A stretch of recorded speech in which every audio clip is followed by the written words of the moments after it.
RMC Running, Amine Mohamed. Bonjour à tous et bienvenue dans RMC Running, le podcast de RMC destiné aux passionnés de la course à pied.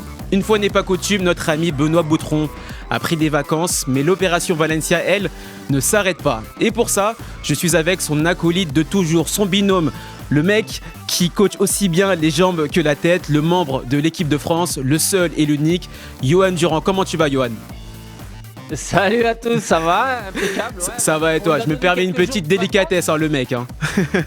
Ouais, mais pas sportive, hein. Rassurez-vous, je l'entraîne quand même. Il est pas à l'émission aujourd'hui, Benoît, mais il a son petit programme d'entraînement qui l'attend. Et c'est des semaines qui vont pas être faciles. On le sait, très sérieux, il va bien se préparer pour Valencia. D'ailleurs, en parlant de Valencia, on accompagne donc 4 champions dans leur préparation du marathon. Nasser Bouhanni, Laure Manodou, Arnaud Clément et Anthony Mounier vont tous braver les 42 km des rues de Valence. Le vainqueur du dossard RMC Running également, Baptiste Piazza, sera de la partie. Et on va prendre des nouvelles de tout le monde à J-40 donc de l'événement. Et je vous annonce, ce week-end, il y a eu un RP. Et ça, clairement, ça fait plaisir, Johan. Oui, bah ça veut dire quand tu arrives à faire des RP dans ta prépa marathon, c'est que les voyants sont ouverts parce que c'est jamais évident de. Alors, on l'a vu sur les 20K, mais plus on monte comme ça dans les préparatons, plus elle commence à être un peu usante. Et effectivement, aller quand même chercher des RP, c'est signe que la prépa se passe bien et que les voyants sont ouverts. Ouais. Donc, c'est très solide. À ceux qui l'ont fait ou à celui. C'est très solide. On va passer ensuite à la séance du jour qui sera consacrée à la récupération. Comment faire pour l'optimiser en plein cœur de la prépa marathon? Les meilleurs conseils donc de Johan Durand et de mon invité ici en plateau, Mathieu Pourruche, responsable marketing chez Compex. Comment tu vas, Mathieu? Très bien, Amine, et toi?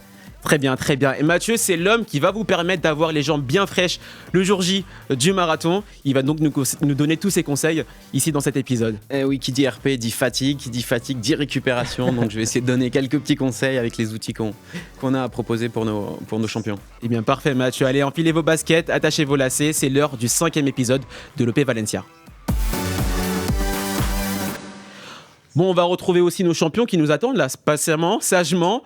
On va commencer avec Anthony Mounier, l'homme du week-end, celui qui a fait RP à Lisbonne, celui qui adore la côte méditerranéenne, l'homme qui quitte la Grèce pour aller ruer ici au Portugal. Comment tu vas, Anthony ? Ça va, tout va bien. Bonjour à tout le monde. Ça va, merci. Nickel. Un peu fatigué, les jambes lourdes après la course de hier, mais voilà, ça fait plaisir de faire une belle course et même si secrètement j'aurais aimé, peut-être on y reviendra, j'aurais aimé passer sous non pas secrètement d'ailleurs, j'aurais aimé passer sous le 1h20, mais voilà, j'améliore quand même mon record personnel sur ce semi-marathon de 25 secondes et pour les amateurs de course à pied qui nous suivent, ils doivent savoir que c'est pas facile de baisser les temps comme ça d'une course sur l'autre, donc voilà, je suis content malgré tout. Il y a aussi du sourire sur ton visage, donc ça nous rassure. On va avoir également Arnaud Clément, ancien numéro 10 mondial de tennis et aussi accessoirement vice-champion d'Europe de paddle. Comment tu vas, Arnaud ? Salut tout le monde. Alors, il faut toujours préciser à la fin des seniors plus, en plus 45 ans. Parce non, mais on va pas le dire trop fort. On va pas le dire trop fort. On va avoir l'impression que je suis très fort. Sois-en fier, Arnaud. On est très fiers de toi en tout cas. On a aussi Nasser Bouhanni, vainqueur d'étape au Tour et champion de France de cyclisme. Comment tu vas, Nasser ? Ça va bien, merci. Nasser, tu reviens de maladie la semaine dernière, tu nous disais ça. Comment tu vas aujourd'hui ? Ouais, ça va mieux, ça va. C'est resté pendant 8 jours. Entre la cheville et puis la maladie, c'est sûr que c'était à la période du 20 km Paris, mais là, tout est rentré en ordre. Et la cheville, ça va en s'améliorant au fur et à mesure du temps. Ouais. Donc, je suis confiant pour la suite. Bon, très bien.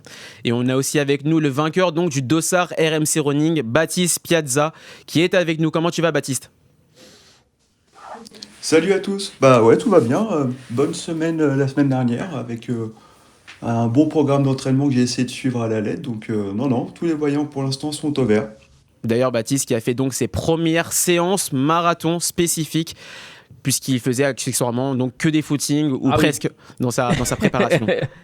Et donc l'absente du jour, c'est Laure Manodou, mais qui est sur le chemin du retour de son trek au Népal et elle va évidemment nous raconter donc ses 15 derniers jours en altitude. Et croyez-moi, il y a de l'anecdote, hein. Ça promet. On va les globules, elle va être forte là en redescendant. Ouais, c'est clair. Toi, tu connais les globules rouges, toi à Font-Romeu, tu sais ce que ça fait. Allez, ouais, non, mais là, c'est un step au-dessus parce que Font-Romeu, on est à 1800. Donc, alors après, des fois, on fait des C'est pour séances les amateurs, à là, 5000. Font-Romeu. Voilà, 1815, quand t'es au Népal, je peux te dire qu'ils te rigolent. Hein, les Sherpas, leur dis pas ça. Hein. C'est clair. On va débuter le Ouais, débrief bah, de la semaine avec Anthony Mounier. Anthony qui va nous raconter donc son semi-marathon de Lisbonne. Raconte-nous un peu tout ça. Déjà, vends-nous un peu de rêve parce qu'ici, il y a de la grisaille, il pleut ici à Paris. Raconte-moi d'abord le climat. Déjà, Et raconte-moi ensuite le semi-marathon. Je suis arrivé à Lisbonne, il pleuvait. Il pleuvait. J'étais positif, il pleuvait. Et puis, ceux qui ont couru le samedi, qui ont fait le marathon le samedi, ils ont pris la pluie. Sous la pluie. Ouais, sous la pluie. Et puis nous, dimanche matin, c'était l'été carrément. Départ à 9h20. On est parti du pont de Vasco de Gama, c'est le plus long pont d'Europe. Je crois qu'il fait 16 ou 17 km. Donc ils nous ont lâché un peu plus que la moitié. On avait 5 km à faire sur le pont. Donc c'est vrai qu'au niveau organisation, il fallait prendre des bus. Donc il fallait arriver relativement tôt dans les sas. Donc pour s'échauffer et compagnie, c'était pas facile pour trottiner et faire quelques longueurs avant le départ. Voilà, l'idée pour moi, c'est de partir en 3,45 au kilomètre pour essayer de viser cet objectif en dessous de 1h20. Tout se passe bien jusqu'au 16e kilomètre. D'ailleurs, on voit les images de ton semi-marathon. Ici, ouais, j'ai quelques personnes qui m'ont fait quelques petites vidéos. Il y avait des passages. Il y a des pavés, sur la fin. C'est pas. Non, les pavés. Ouais. Ça fait mal au canne, c'est là. des pavés sur la. C'est des pavés sur la fin là. Ouais. D'ailleurs, à un moment, il y en a un, tu vois, qui passe devant moi. Il se fait une cheville juste devant là, sur cette vidéo là. Ouais. Et non, du coup, sur les 2,5 km au début qui sont plats, et de suite t'attaques une montée. Oui, on a un petit problème de connexion. Des plus gros bateaux, je sais pas. Vous m'entendez là? Oui, on t'entend très bien. Tu disais que tu avais 2 km plutôt plat au début et qu'ensuite tu avais une petite montée. Ouais, et après ça monte, une petite montée de, on va dire, peut-être un petit kilomètre. Donc celle-ci, elle te fait vite monter le cardio, mais du coup, je suis bien, je reste dans le rythme. Et après, je me retrouve seul du 12e au 17e kilomètre, je me retrouve seul. Et vers le 16e, je commence à piocher. Je suis en 3,45, 3,46, je tiens mes allures. D'ailleurs, on a ton Strava actuellement. Et on arrive à voir justement tes 17e, je passe en 3,50, tu vois. Je suis en 3,50, au 16e 3,50, 17e pareil, puis après je monte à 3,58, 3,58. Et c'est là un peu où j'ai perdu un peu du temps sur ça. Et après, il y a plein de choses qui se passent dans la tête. Quand je vois la montre, je me dis que je vais pas réussir à le faire. Donc sur le coup, t'es un peu déçu, mais il faut vite, je me dis, écoute, peut-être tu le fais pas, mais t'as des chances d'aller améliorer ton record personnel. Donc ça m'a remis un petit coup au moral, mais j'étais vraiment fatigué, les jambes lourdes. Et puis voilà, au final, j'arrive en 1,20 et 28 secondes. J'améliore de 25 secondes mon record personnel sur la distance. Donc c'est une bonne chose parce que quand tu cours ce genre de distance et que tu arrives à certains chronos, tu peux plus les faire descendre comme quand tu débutes. Donc c'est toujours bon à prendre. Et puis faut pas oublier que c'est un semi dans une prépa marathon. C'était pas une prépa exclusivement pour le semi. Donc du coup, c'est de bon augure pour la suite. Et puis maintenant, on va essayer de bien récupérer et reprendre dès cet après-midi. Là, dès ce soir, je vais aller faire un petit footing de 40-50 minutes parce qu'il y a quand même le marathon qui arrive et il faut se remettre au boulot. Bien sûr. Yohan, quand on est seul du 12e au 17e kilomètre, quand ça commence à être vraiment dur, qu'on n'a personne pour nous pousser, là, clairement, on fait preuve de pugnacité pour réussir à tenir l'allure. Ouais, c'est pas simple. Après, c'est vraiment dommage que sur un semi assez gros comme ça, comme Lisbonne, il puisse y avoir des trous comme ça en termes de densité sur ces chronos-là et de se retrouver seul, parce que c'est vrai que sur les courses longues, sur marathon ou sur semi, l'effet de groupe, il est quand même super important, parce que voilà, quand on parle de 12 à l'arrivée, ça fait quand même presque 30 à 40 minutes d'effort qu'on doit maintenir tout seul, qu'on doit se relancer sans cesse. Et puis on l'a vu sur ces passages pavés, il y a le côté musculaire aussi qui dégrade et qui fait mal. On sent que il est en prépa marathon, parce que tu le vois que ça manque un peu de fraîcheur, ça manque de dynamisme, la foulée elle est un petit peu lourde, parce que ça c'est la problématique des prépas marathons, elles sont quand même énergivores et on y viendra tout à l'heure avec l'aspect récupération, c'est super important. Mais t'as beau lever le pied la dernière semaine, bah t'as quand même Ça cette reste. accumulation des 5 semaines avant qui sont là, donc musculairement tu sens que t'es quand même pas frais, c'est pas la même chose que quand tu fais un semi et que tu l'as préparé, même pour les allures on l'a vu.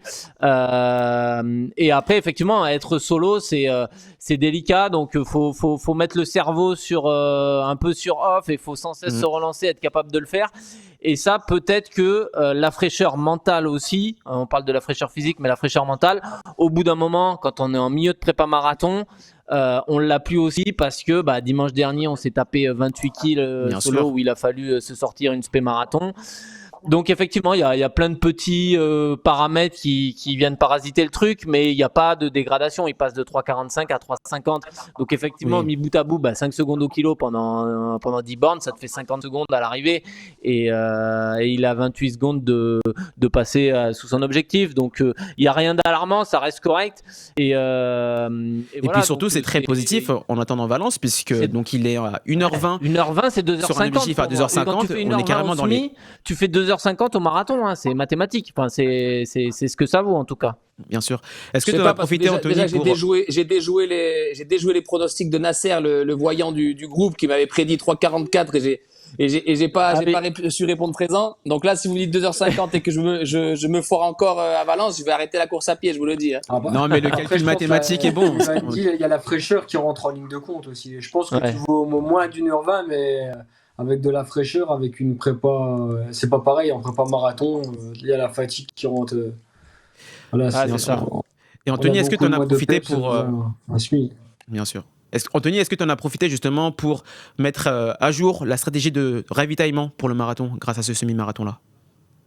Après, voilà, la stratégie, c'était de prendre un gel toutes les 30 minutes. Donc, j'en ai pris un à 30 minutes et un à une heure de course avec prendre régulièrement de l'eau aussi sur chaque ravito. Et puis non, ça a plutôt bien tenu au niveau énergie, ça allait. Après, je pense, voilà, c'est musculairement, je sentais les quadris qui brûlaient un peu, surtout la fin là.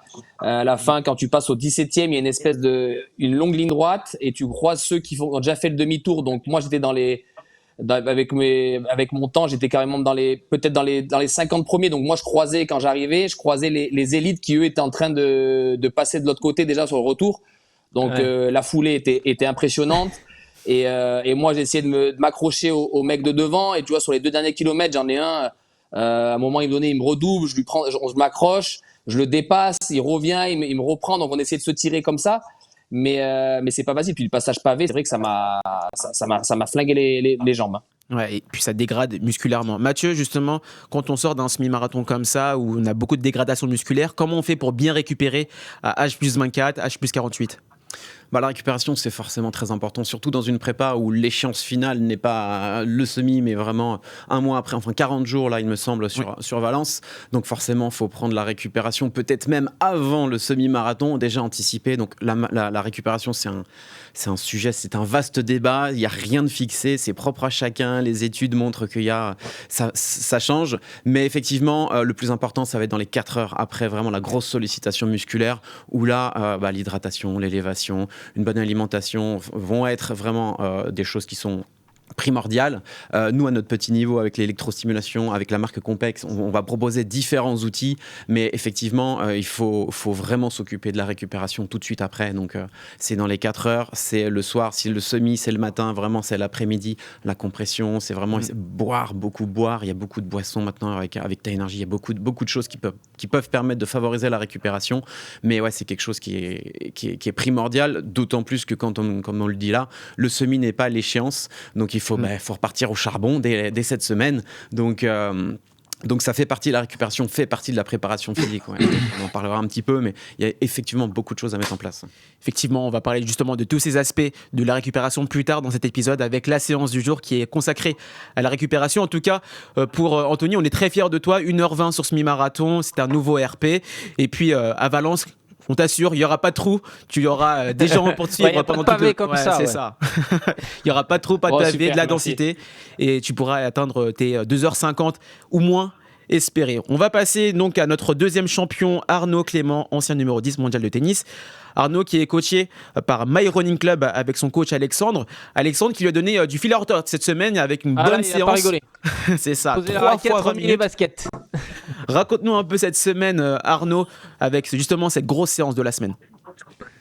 Ouais, j'avais 6 séances. Après, tout ce qui était fractionné, c'est plutôt bien passé. Bon, voilà, c'est costaud quand même pour moi, mais plutôt bien passé et bien récupéré. Et il y a eu la dernière. La dernière, c'est la fameuse sortie longue qui, c'est vrai qu'elle fait mal aux jambes, mais je trouvais elle m'a fait un petit peu mal à la tête pour deux choses. Parce que j'étais tout seul, donc c'était à peu près 2 heures avec 3 fois 20 minutes à allure marathon. Simplement, quand on se dit ça, quand on est à quelques semaines du marathon, on se dit normalement ça devrait pas faire peur, mais la troisième séquence de 20 minutes m'a fait très mal aux jambes. Alors, très mal aux jambes, je me dis aussi mal à la tête parce que je me dis là il va falloir que je tienne quand même 42 km à ce rythme-là. Et la troisième fois que je fais 20 minutes, c'est dur. Alors je suis conscient qu'il y a aussi l'accumulation de la semaine et pas mal de kilomètres avant, donc je la fais pas sur une parfaite fraîcheur.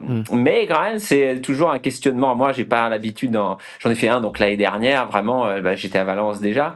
Mais j'ai pas cette expérience. Déjà, je m'étais dit ça l'année dernière. Bon, finalement, j'ai pas eu mon objectif, mais ça s'est plutôt bien passé. Mais un an après, je me dis waouh, la route est encore un petit peu longue. Johan, quand on est face à ce genre de séance 3 fois 20 minutes, ça reste quand même costaud, c'est 1 heure d'effort à allure marathon. Et puis il faut le dire, Arnaud, il est à Brest, il y a beaucoup de vent, ça souffle. Est-ce qu'il faut vraiment se consacrer et se concentrer justement sur ces allures? Est-ce qu'il faut un peu se détacher des allures pour réussir à trouver justement ces sensations de marathon? Ouais, t'as raison de parler d'allure et de sensation marathon, mais après c'est logique aussi quand pour Arnaud, il est quand même en début de prépa marathon et effectivement, t'as toujours cette sensation de se dire ah ouais mais ça je peux pas le tenir sur 42 km et c'est vrai que ça fait peur à beaucoup, mais c'est pareil, je vais le rassurer, c'est pareil pour moi quand je démarre mes prépas marathon en septembre et qu'il faut courir en décembre. Je tiens un 3 bornes, je suis déjà asphyxié, je me dis mais jamais le rythme que j'ai là aujourd'hui sur 3 km, je peux le tenir pendant 48 km. Et au final, on se rend compte qu'avec l'entraînement et la connaissance après, ça progresse. Donc si c'est que sur la dernière série, honnêtement, c'est pas problématique et ça m'inquiète pas.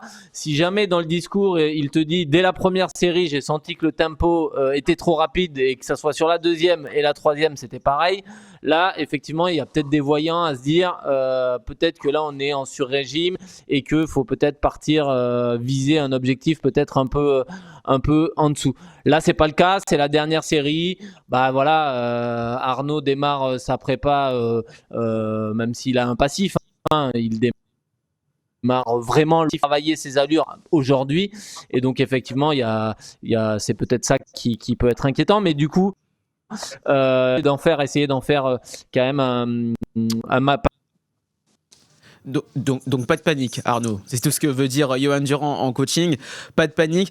Est-ce que tu peux nous donner donc tes notes en plaisir, fatigue, difficulté? Est-ce qu'on arrive à prendre beaucoup de plaisir quand on nous donne 3 fois 20 minutes à allure marathon?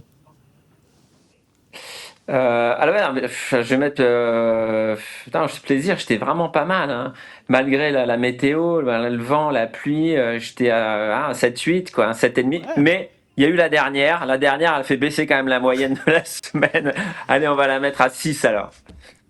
Très bien. Et en difficulté, combien tu mettrais? Et en difficulté, c'est un peu pareil. Non, en difficulté, ça va. Ça reste à 7. C'est que 20 minutes sur quand même 6 séances qui ont été vraiment, vraiment difficiles. Non, le reste, même sur les allures un peu plus soutenues, j'ai pris du plaisir à réaliser ces séances-là et la récupération a plutôt été bonne. Donc non, ça va. C'était cool. Puis c'était une plus grosse semaine pour moi aussi, hein. J'étais à 95 km dans la semaine aussi. Donc voilà, faut que je prenne un petit peu l'habitude de ces doses.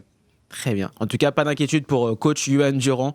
On va attendre d'avoir plus de semaines de séances avant de cibler s'il faut mettre une autre allure. Exactement. On va passer notre autre champion, Nasser Bouhanni, qui a plus d'expérience dans le marathon, qui vise moins de 2h30. Nasser qui revient de maladie. Alors comment tu vas, Nasser? Tu nous as fait une semaine à plus de 70 km la semaine dernière. Là, cette semaine, on est monté à 120 km. On rentre dans les choses sérieuses. Voilà, crac. On passe pas. Ouais. Non, la semaine où j'étais malade, pas bien après 20 km Paris, j'en ai profité pour vraiment récupérer. J'ai fait 75 km. Et ensuite, la semaine dernière, là, 120 km, ça a été une bonne semaine, même si j'ai pas pris trop de plaisir à cause des conditions météorologiques qu'il y a dans l'est de la France. Après, je pense qu'en France aussi, il pleut pas mal un peu partout. Mais ouais, donc du coup, j'ai fait quand même beaucoup de tapis en début de semaine et j'ai fait quand même une sortie longue de 34 km le vendredi, il me semble, de la semaine dernière. Et voilà, c'est une bonne semaine et où j'ai fait deux séances finalement. J'ai fait une séance sur tapis. En fait, je devais aller sur la piste, il pleuvait et il y avait énormément de vent ce jour-là. Donc j'ai décidé au dernier moment, vu les sauts d'eau qu'il y avait dehors, de faire.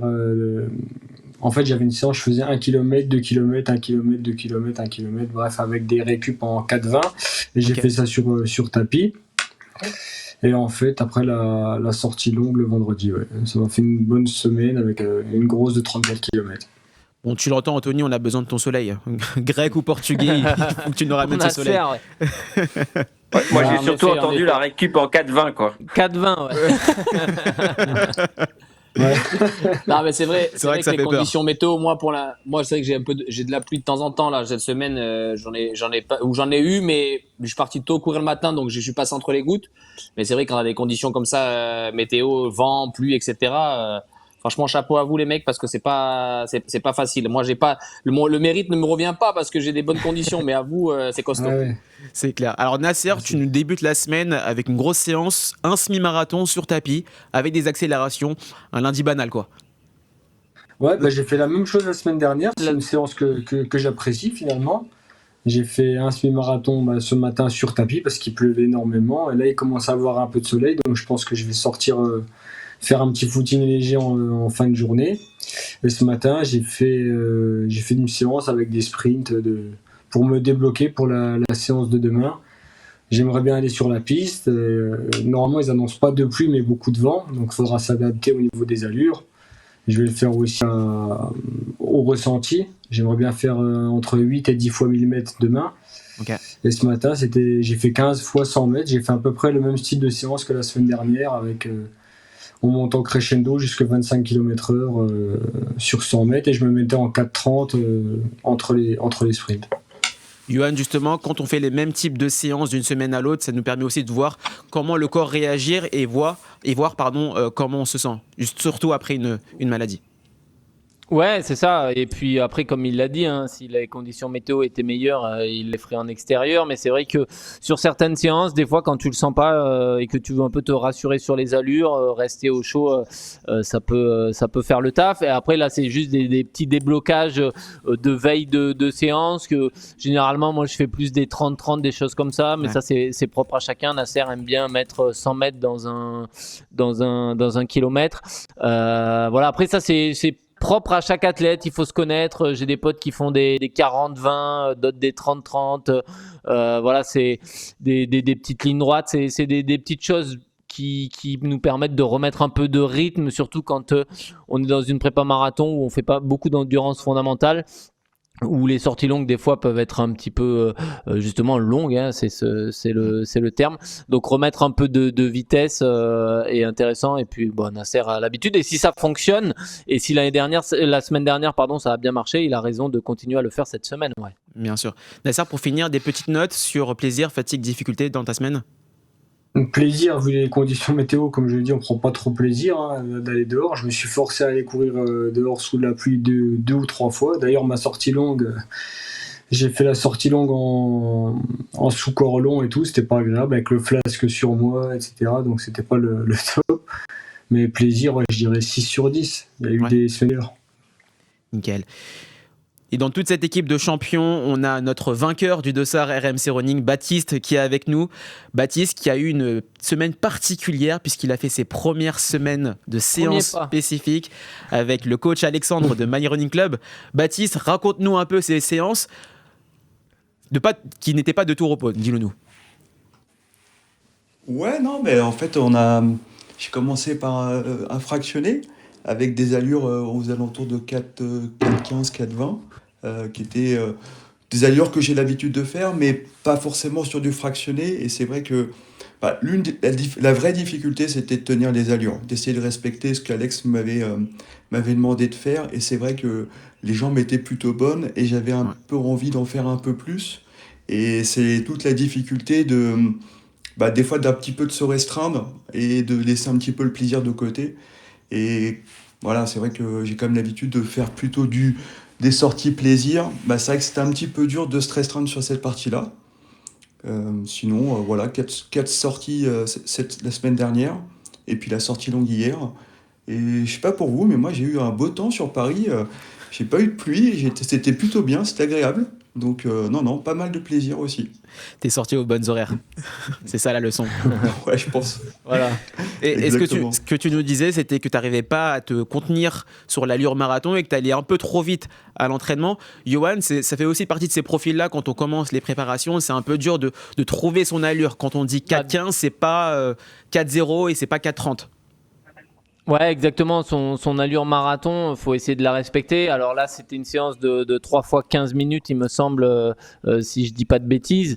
Et c'est vrai que, C'est ça. du coup, tant mieux. Hein. Ça veut dire que si tu es allé plus vite, c'est vraiment que la séance te paraissait relativement facile. Donc, c'est que tu es bien sur ces allures marathon, c'est que tu les maîtrises. Donc, reste dans cet esprit-là. Il faut, voilà, c'est plutôt bon signe. Et effectivement, je le disais tout à l'heure pour Arnaud, mais le corps, il a une mémoire. Et plus tu vas, moi dans mon esprit, plus tu fais des allures marathon et plus le corps mémorise cette allure et plus après il va être en capacité de le retranscrire et bosser les allures marathon 1 à 2 fois par semaine, c'est quand même pour moi essentiel dans une prépa pour justement mémoriser ce tempo. Et normalement on doit le maîtriser les yeux fermés. Quand on court à la respiration et à la sensation, on doit se dire voilà, là je suis à la bonne allure. Et effectivement le bosser, même si on pourrait aller plus vite, et le respecter, c'est très bien parce que le plan il est long, il reste encore on est à quoi, on est encore à 5 à 6 semaines de l'échéance, il reste 6 semaines quasiment, donc il y a encore le temps de progresser et de bien bosser quoi. Qu'est-ce que tu dirais, Johan, à un athlète qui va un poil trop vite à l'entraînement? C'est vrai qu'on le voit assez souvent dans les clubs d'entraînement. Donc, il faudra assumer le jour de la course alors. Le mec qui va plus vite à l'entraînement, je lui dis rendez-vous le 7 décembre et on va avoir le chrono mon pote. Voilà, je le mets devant ses responsabilités. Tu veux courir sur 2,40 ? Cours sur 2,40, vas-y. Voilà. Clairement, je l'engueule pas, mais je lui dis écoute, si tu penses que tu es capable de courir sur ces allures, on verra le 7 décembre et montre-le-moi. Et si tu t'es planté et si tu t'es grillé, on le verra aussi parce que du coup, la prépa, elle aura été un peu tronquée. Alors après, si tu le fais une fois, c'est pas grave, mais c'est les coureurs qui le font à chaque répète, à chaque sortie, tu leur dis 5 fois 5 km allure marathon et ils sont pas allure marathon, ils sont allure semi. Bien et sûr. donc après c'est normal que ça tienne pas. Donc ces mecs-là, faut un peu leur rentrer dedans, mais c'est pas le cas de Baptiste. Il y en a des athlètes comme ça, mais c'est pas le cas de tout le monde, ouais. J'ai la chance, Benoît m'écoute même s'il faut quand même le freiner. C'est clair. Baptiste, on rappelle, tu vises 3h15 au marathon de Valence. Qu'est-ce que tu as prévu pour ces prochaines semaines? J'espère que tu vas discuter justement avec ton coach Alexandre. Qu'est-ce qui est prévu et comment tu vas faire justement pour te canaliser et réussir à tenir cette allure-là? Donc avec Alex, on a prévu 4 séances cette semaine, avec sortie fractionnée, la sortie longue qui sera plutôt le samedi par rapport à mon emploi du temps. Et j'ai aussi une séance de renfo que je fais à la salle pour essayer de travailler toute la partie musculaire en complément. Et ça, tu le faisais avant ça, justement, le renfo, ou est-ce que tu partais juste sur des footings? Non, je le faisais, ça fait Ok. 6 à 8 mois que je le pratique avec un coach. Et franchement, ça m'aide en termes de discipline, en termes de renfo, au niveau aussi de toute la partie ceinture abdominale pour être gainé et de pouvoir de tenir les allures et d'être le plus souple dans les pas. Bien sûr. Donc ça marche plutôt bien. Et puis voilà, une grosse semaine à 58 km. Donc c'est pas forcément des distances que j'ai l'habitude de faire. Mais je pense que voilà, en variant bien les séances avec de l'EF, de la sortie longue, je pense que ça va passer. Et puis voilà, Alex aussi écoute bien ce que je peux lui partager dans les retours de séances. Et voilà, ça a l'air de bien se passer, donc c'est vraiment cool. Tous les signaux sont donc au vert. Merci Baptiste, merci également à Arnaud Clément qu'on va pouvoir libérer. Et on vous souhaite un bon courage pour la suite de cette préparation marathon. On se voit tous le 7 décembre à Valence. Et avant ça, évidemment, vous reviendrez sur le podcast RMC Running. Merci à vous deux. Salut tout le monde. Salut les gars, bon courage. Salut à tous. Allez, bonne semaine. Et on passe à la séance du jour. RMC. La séance. Le compte à rebours est lancé J-40 avant le marathon de Valence. Il reste grosso modo un bon mois d'entraînement avant l'affûtage du marathon. Et c'est donc dans cette période que nos athlètes vont faire le plus gros de leurs séances, les séances les plus compliquées. Johan, comment on gère la récupération dans cette période charnière où il faut s'assurer de passer des bonnes séances tout en étant sûr qu'elles soient bien assimilées? Ouais, alors c'est vrai que dans les prépas marathons, la récupération c'est quand même essentiel. On le sait, c'est quasiment 12 semaines d'entraînement qui est quand même relativement lourd, où justement la récupération va avoir une place primordiale. Et pour moi, la récupération au quotidien, la première chose à mettre en place avant d'aller sur des outils de récupération, c'est ce que j'appelle un peu la récupération au quotidien. Et là, c'est le sommeil, c'est la nutrition et c'est l'hydratation. C'est trois facteurs sur lesquels on peut jouer et qui sont pour moi quand même essentiels. Le sommeil, on a déjà fait des épisodes là-dessus, on le sait. C'est 7 à 9 heures de sommeil, c'est la régénération hormonale, c'est la façon dont on va se sentir. Et effectivement, il n'y a pas mieux pour récupérer que de bien dormir. L'alimentation, c'est pareil. Essayer après les séances de manger des protéines, de recharger en glucides pour reconstituer le stock de glycogène, les protéines pour tout ce qui est musculaire, les choses comme ça. Et après, l'hydratation, ça c'est dans ton hydratation au quotidien. C'est pareil, c'est de bien boire en eau, en boisson d'effort, boisson de récup ou électrolytes pour les minéraux. Donc ça, c'est vraiment des choses que tu peux mettre en place dans ton quotidien qui te coûtent rien, mais qui sont pour moi quand même super importantes. Et après, effectivement, la récupération peut aller avec des outils. Ça, c'est le second temps. C'est les pistolets de massage, c'est les rouleaux, c'est les bottes de presso, c'est les massages, c'est les automassages, c'est les choses comme ça. C'est un peu d'étirement, d'assoupissement, de choses comme ça. Et après, l'autre aspect de la récupération, c'est les footings en endurance fondamentale. C'est les semaines de régénération dans mon plan d'entraînement. C'est pour ça qu'il faut avoir un plan qui est construit et qui est intelligent, avec généralement des blocs d'entraînement et des semaines de régénération, parce que sans ces semaines-là, sans ces périodes-là et sans ces footings en endurance fondamentale entre les séances de fractionnés et les sorties longues, le corps ne récupère pas. Donc là aussi, c'est un élément essentiel, la récupération entre les séances. C'est pour moi aussi dans le plan d'entraînement qu'il faut le mettre en place. Ouais. Bien sûr. Nasser, Anthony, vous êtes d'anciens sportifs de très haut niveau. Forcément, vous avez dû mettre en place des protocoles de récupération. Anthony, d'ailleurs, est-ce que les pistolets massage, les bottes de pressothérapie, c'est quelque chose que tu as dû mettre en place pendant ta carrière professionnelle? Ouais, exactement. Moi, j'étais l'un des premiers joueurs en Ligue 1 à avoir je sais pas si on peut citer la marque, mais à avoir on peut citer la marque ou pas? Avoir les bottes de ça dépend quelle marque tu vas citer, attention. Non, les bottes de compression avec le froid intégré. Qui font du froid.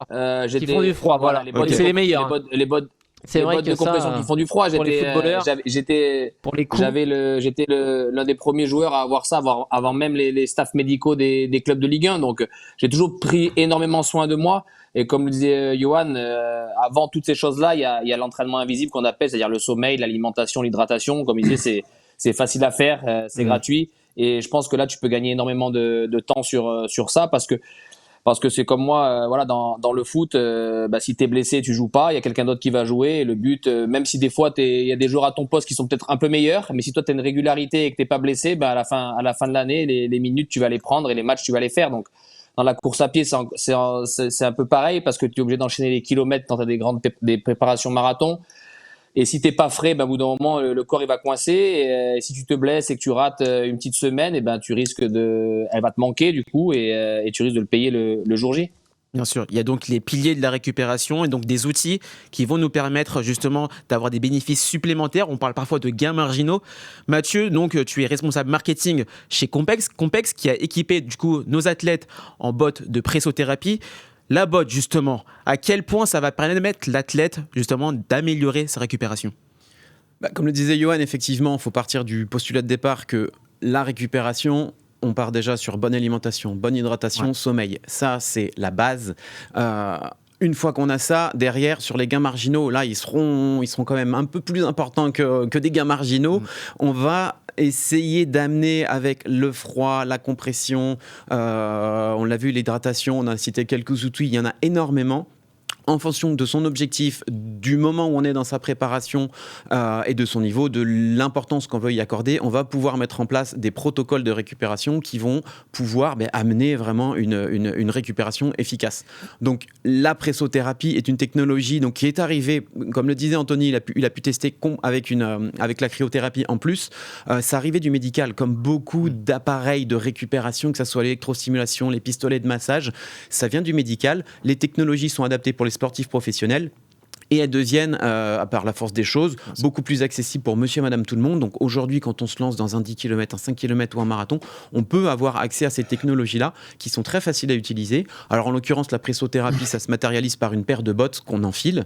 Alors on ne court pas avec, bien entendu, c'est une paire de bottes qu'on met vraiment après l'effort dans le canapé. Ça doit être compliqué, ouais. Ah oui, ça pourrait rebondir en fonction de comment on les gonfle. Mais non, c'est une paire de bottes qu'on enfile donc après son effort, dans les 2 heures, histoire de vraiment tirer le meilleur profit sur la récupération. On appuie sur un bouton, ça va se régler. Vous avez un capteur de pression qui va faire que les bottes vont se gonfler par rapport à votre volume musculaire. Il va y avoir une alternance de cycles de gonflage de gonflement de ces chambres. Des chambres, vous avez des petits compartiments dans les bottes qui vont se gonfler, se dégonfler et qui vont favoriser justement le retour veineux, la relaxation musculaire, vraiment pour éliminer toutes les toxines, tous les déchets toxiques qui ont été produits pendant l'effort. Et c'est ce qui va permettre justement favoriser cette récupération, cette sensation de jambes lourdes qu'on a. On va pouvoir l'éliminer avec la pressothérapie, en plus de tout ce qu'on a pu citer. Et là où les bottes de pressothérapie sont intéressantes dans la course à pied, c'est qu'elles vont pouvoir s'utiliser vraiment sur les membres inférieurs, donc sur les jambes, en 20 minutes, entre 20 à 40 minutes en fonction du temps qu'on a à y accorder. On va pouvoir récupérer sur cuisses, mollets, ischio, relâcher toutes les tensions musculaires au niveau des tendons, au niveau vraiment de tout le système vasculaire. Donc il y a vraiment un réel avantage à utiliser la presso. Et le petit bonus, c'est que c'est plutôt très confortable à utiliser. On a juste à se champions poser sur le canapé, Voilà. tendre les jambes et C'est ça pas y le est. plus dur, ouais. C'est pas une récupération qui, comme d'autres systèmes, est contraignante. Là, on est vraiment allongé, on passe un moment qui est plutôt sympathique et même au niveau nerveux, ça permet de consacrer un peu du temps à soi et on peut regarder le bilan de sa séance, se poser un petit peu, regarder à quelle sauce on va être mangé sur la semaine prochaine. Mais non, c'est quelque chose qui est plutôt facile à intégrer dans sa routine. Bien sûr. Nasser, quand tu cours 120, 130 km par semaine, on a l'impression d'avoir les jambes lourdes toute la semaine. Est-ce que les bottes de pressothérapie, c'est un protocole que tu as pu mettre en place justement pour enlever cette lourdeur des jambes ? Oui, j'ai déjà utilisé les bottes, bien sûr, mais moi, je suis plutôt un pro massage. Dans ma carrière, je me suis fait énormément masser manuellement. Et j'ai toujours conservé aussi cette habitude-là. Je me fais masser encore maintenant. C'est un moment que j'aime bien et où je ressens vraiment aussi une efficacité en récupération. Et bien sûr, l'alimentation, l'hydratation, pour moi, c'est la base en fait. Si on a une mauvaise alimentation, on a beau courir 130, 150 km, l'efficacité ne sera pas la même que si on est... Voilà, on est strict à ce niveau-là. C'est strict, c'est un grand mot, mais je veux dire de bien manger, bien s'hydrater. Je pense au niveau récupération, c'est le plus important pour la réussite d'un sportif. Et après, il y a les petits à côté, comme les bottes de compression, les électrostimulations, etc. C'est des petits plus qui font à la fin que ça permet de gommer quelques secondes aussi sur un chrono. Bien sûr. Mathieu, tu peux nous expliquer comment se passe une séance ? J'ai eu la chance aussi d'avoir ces bottes de pressothérapie. On se pose une demi-heure, on n'a plus qu'à attendre, mais est-ce qu'il faut faire 30, 40, 50 minutes ? Comment ça se passe ? Alors les études montrent qu'en dessous de 20 minutes, on n'a pas de réel bénéfice au niveau physiologique, donc c'est entre 20 et 40 minutes. Plus d'une heure, il n'y aura pas non plus un effet exponentiel. On ne va pas récupérer 3 fois plus si on fait 3 heures. Donc les études montrent qu'une séance, c'est entre 20 et 40 minutes. Donc en fonction du temps qu'on a à y accorder. La principale chose à faire, c'est surtout de la faire dans les 2 à 4 heures après l'effort. Si on fait ça après un effort le matin qu'on récupère le soir, la pressothérapie sera moins efficace. Puisque là, la pressothérapie, l'objectif, c'est vraiment d'agir sur tout le système vasculaire. Donc tant que les toxines sont encore dans le sang, c'est là où il faut agir, donc vraiment dans les 4 heures. Et ensuite, on a simplement à enfiler les bottes, se mettre dans une position donc vraiment confortable, les jambes légèrement surélevées pour favoriser mécaniquement ce retour veineux. Et ensuite, sur les bottes de pressothérapie, vous avez différents programmes. Vous avez des programmes de massage, de récupération, de drainage lymphatique. Vous avez des programmes esthétiques aussi. Là, ce qui veut nous intéresser, c'est plutôt le volet récupération. Donc, le programme va se dérouler d'une manière où vous allez avoir des chambres, donc des différents compartiments dans les bottes qui vont se gonfler de bas en haut. Donc Nasser disait que vraiment il aimait bien cette partie de massage. On va retrouver un petit peu cette sensation-là avec une pression qui va partir du pied, qui va remonter du bas du mollet jusqu'au haut de la cuisse pour justement mécaniquement favoriser cette relaxation musculaire et faire remonter le sang. Pour imager, c'est un petit peu comme si on s'allongeait, on prenait les jambes et quelqu'un venait vous secouer les jambes, ou pendant longtemps on se mettait les pattes en l'air sur son lit, les jambes contre le mur. Là on peut le faire de manière active, puisque le gros avantage de ça, c'est qu'on va, le phénomène de gravité où on met les jambes en l'air, là on va pouvoir le faire dans une position qui est peut-être beaucoup plus confortable et surtout accélérer cette récupération. Ouais. Et ça en 20 à 40 minutes en fonction du temps qu'on a à y accorder. Ouais. Bien sûr. Et Johan, tu me disais auparavant que l'avantage des bottes complexes, c'est qu'on puisse voyager avec. On n'a pas un gros moteur à côté, on peut partir avec et assez longtemps. Ah ouais, ça c'est les seuls sur le marché qui sont transportables, et ça c'est vrai que quand tu es en déplacement, même à une compétition ou un stage, elles prennent vraiment peu de place. Donc c'est quand même un sérieux avantage, parce qu'on sait que toutes les autres, elles ont un bloc moteur qui est relié après aux bottes, et donc c'est moins pratique pour le voyage. Donc effectivement, je trouve que la pression sur tout ce qui est jambes un petit peu lourdes, diminution de cette sensation, tu sais, quand tu as les jambes un peu gonflées, là, d'œdème et tout ça, de cette sensation là, ça fonctionne vraiment très bien sur ça, hein. C'est un drainage lymphatique, c'est cette sensation de tu facilites le retour veineux et lymphatique, et donc t'améliores la circulation sanguine, et donc de pouvoir les avoir après un long voyage, après 4 heures de train, après 2 heures d'avion, la veille de sa compétition, c'est un plus non négligeable. Moi je sais qu'en stage, j'ai la chance de pouvoir les emporter avec moi et d'en faire sur le lit assez régulièrement. Donc pour le coup, Compex a cet atout-là avec ces bottes là, ouais. Et donc elles seront dans la valise à Valence. Voilà, c'est l'avantage, c'est que ils ont intérêt, hein. Ce côté compact, valise, là. Voilà, ouais, faut passer les douanes avec, ça fait un peu peur des fois, mais non, elle est déjà dans ma valise à Lisbonne. Voilà. Ah, excellent. Non, mais justement, c'est top parce que là, on parle. Vas-y, Anthony. Pardon, je t'ai coupé, pardon. Non, vas-y, termine. Parce que tu vois, par exemple, tu prends l'avion, là, tu vois, sur Lisbonne, je suis parti veille de course. Donc, je suis arrivé vendredi dans la matinée, samedi dans la matinée avec une course dimanche matin. Et je pense que tout le monde, quand vous prenez l'avion, l'effet que ça fait sur les jambes, t'as l'impression de gonfler. Ouais, c'est ça. Là, dès que j'arrive, j'ai récupéré Mais raconte-nous un peu les effets, justement, Mathieu, des autres effets que ça peut avoir, justement, d'avoir ces bottes de pressothérapie et des autres outils que vous avez. Vous avez donc les électrostimulations et les pistolets massage. Ouais, pour finir sur les bottes, comme le disait Anthony, l'idée, c'est ce que je voulais ajouter. On peut utiliser les bottes comme maintenant elles deviennent compactes, puisque lui, dans le cadre de sa carrière de footballeur, il l'utilisait avec le gros bloc à côté. Donc c'était à l'époque plutôt quelque chose qu'on faisait vraiment dans le pôle médical. Maintenant, on peut le faire à domicile, et en plus, maintenant, on peut même, avec ce matériel compact, l'amener dans le cadre de sa compétition. Donc effectivement, quand on prend le train, l'avion, si on va faire le marathon de Valence, New York, Tokyo ou autre, on est content d'avoir cet outil-là dans l'avion. Ça peut nous permettre d'éviter d'avoir les jambes comme des patates à 3 jours de son marathon, alors qu'on sort d'une prépa de 3-4 mois. Donc ça, c'est plutôt intéressant, voire même de l'utiliser la veille ou avant-veille de son marathon, en non pas récupération, mais optimisation. Donc c'est pas quelque chose qui fera courir plus vite, mais ça permet de booster le muscle en sang, de l'optimiser, de le favoriser vraiment pour qu'il soit à 100% sur la ligne de départ. Ouais. Et quand on se relève du lit après une séance de pressothérapie, vraiment, on s'envole. La sensation qu'on s'envole. Ouais. On peut sauter jusqu'au plafond. On a la jambe légère, on a la jambe légère, et ça on le voit facilement, c'est quelque chose qui peut se mesurer à la sensation, justement.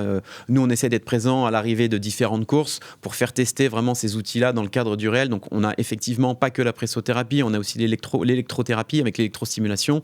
Donc là c'est une technologie complètement différente et complémentaire qui peut aussi venir amener quelque chose de plus sur la partie récupération, et pas que, puisque ça fait aussi du traitement de douleur. Mais on peut faire vraiment d'autres choses. Donc, on a parlé aussi de l'automassage, donc avec les pistolets. Disons qu'en fonction de ces problématiques, de ces contraintes, on va avoir besoin de faire appel à tel ou tel outil, que ce soit pour un besoin de compacité, de praticité, de durée.